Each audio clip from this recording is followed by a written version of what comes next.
چچا سر اور حضرت امیر حمزہ رضی اللہ تعالیٰ عنہ سرکار دے یار بھی پیار محبت سے آپ نے اسلام لے آنے کا واقعہ کیے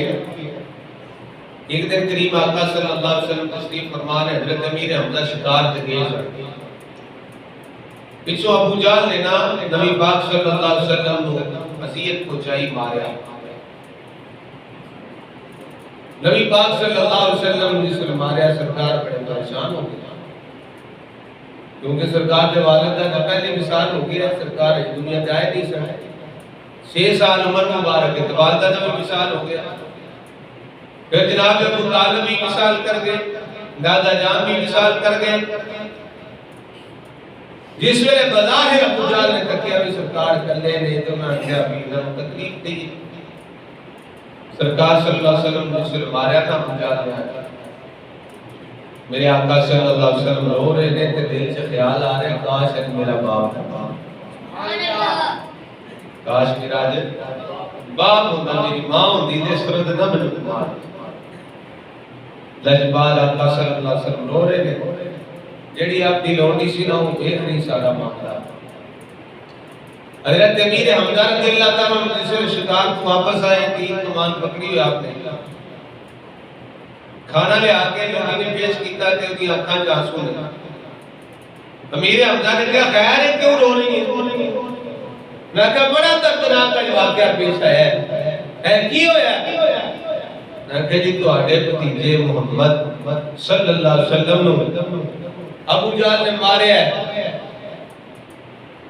چاچے دا خون کھولیا وفادار چچا حضور دا حضرت امیر حمزہ رضی اللہ تعالیٰ جوش آ گیا کھانا بھول گیا فرمایا پیچھے کر دے میرے ہوندیا تو میرے بھتیجے نے مارے میرے ہوندیا تو میرے بھتیجے نے مارے امیر حمزہ اوتھوں نکلے نا کمان ہاتھ وچ پکڑی ہے پوچھتے جا رہے ہیں کدھر گیا ابو جہل کدھر گیا ہے اور دار الندوہ میں جتنے کافر بیٹھے سن نا مکہ حرم کعبہ دے نال ایک جگہ سی اوتھے بیٹھے ہوئے سی سجے کھبے کافر بیٹھے ہوئے جندے درمیان میں بیٹھا ہے امیر حمزہ کے جاتے ہیں سر وچ کمان ماری سر پاڑ کے رکھ دیتا فرمایا کمینیاں تیری ضرورت کہ میرے ہوندیا میرے بھتیجے نوں مارے میرے ہوندیا محمد صلی اللہ علیہ وسلم کو تقریب دے کافر اگے ہو کے نہ پہن لگے حضرت امیر حمزہ تے ابو جہل نے آکھیا چھڑ دیو شیر جوش وچ جڑا اگے آیا نا انہوں کٹ کے رکھ دے جے پیچھے ہو جاؤ ان تے پتہ سی جو کھولوں نے کھلایا جڑا کام کر کے آیا انہیں آکھیا چھڑ دیو ایک کافر کہنے لگا اچھا لگتا ہے پھر تم ہی انہوں نے نال دا ہو گئے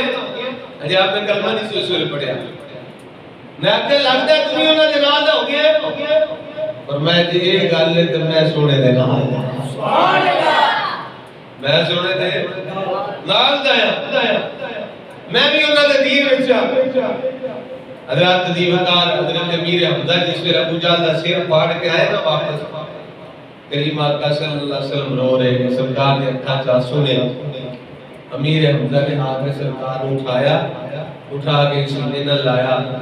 عرض کیتی سوڑیا کیوں کہ روندے ہو میرے ہوندیا کیوں روندے ہو آپ یا رسول اللہ میں تہاڈا بدلہ لے کے آ گیا میں ابو جہل دا سر پاڑ کے آ گیا میں آدھا سر پاڑ دیتا ہے سوڑیا راضی ہو جاؤ ویکھیا تے اللہ دے نبی صلی اللہ علیہ وسلم دی سوچ دنیا دار بندے دی سوچ ہور ہوندی ہے ولی دی سوچ ہور ہوندی ہے نبی دی سوچ ہور ہوندی ہے سرکار صلی اللہ علیہ وسلم نے فرمایا چچا مینوں راضی کرن واسطے سارا کچھ کیتا جے ہاں سونیا تانوں راضی کرن واسطے بدلہ لے کے آیا سرکار نے فرمایا میں بدلے لین نہ راضی نہیں سبحان اللہ میں بدلے لین نہ راضی سونیا میں کیویں راضی ہوندے ہو فرمایا میرے خدا نو مان لے مینوں مان لے تے میں راضی ہو جاواں سبحان اللہ ہلکی تی سونیا تانوں تے راضی کرنا جے راضی ہوندے تے پڑھاؤ کلمہ سرکار صلی اللہ علیہ وسلم نے کلمہ شریف پڑھایا لا الہ الا اللہ محمد رسول اللہ صلی اللہ علیہ وسلم حضرت امیر حمزہ رضی اللہ عنہ جو کلمہ پڑھ لے وہ سرکار دے نال کچھ دنوں تو بعد حضرت عمر پاک نے پھر کلمہ پڑھ لیا. جس ویلے عمر فاروق بھی اسلام دے دائرے وچ داخل ہو گئے نا تے دوئے جوان سن چنگے تے کریم آقا صلی اللہ علیہ وسلم دی بارگاہ پہلے امیر حمزہ جس ویلے آ کے کفر دے پاسے جناب کلبلی مچ گئی. یہ کی ہو گیا؟ پھر جس ویلے عمر پاک آ گئے عمر پاک نے آقا سونے ایک پاسے امیر حمزہ تے ایک پاسے میں اسی دوئے جوان تہاڈے نال آؤ ہن اندر وڑ کے نماز نہیں پڑھنی ہن کعبے وچ جا کے نماز پڑھنا. سبحان اللہ. فرمایا ہن ڈکے نہ کیڑا حضرات دی وفات اس طرح حضرت امیر حمزہ نے سرکار دے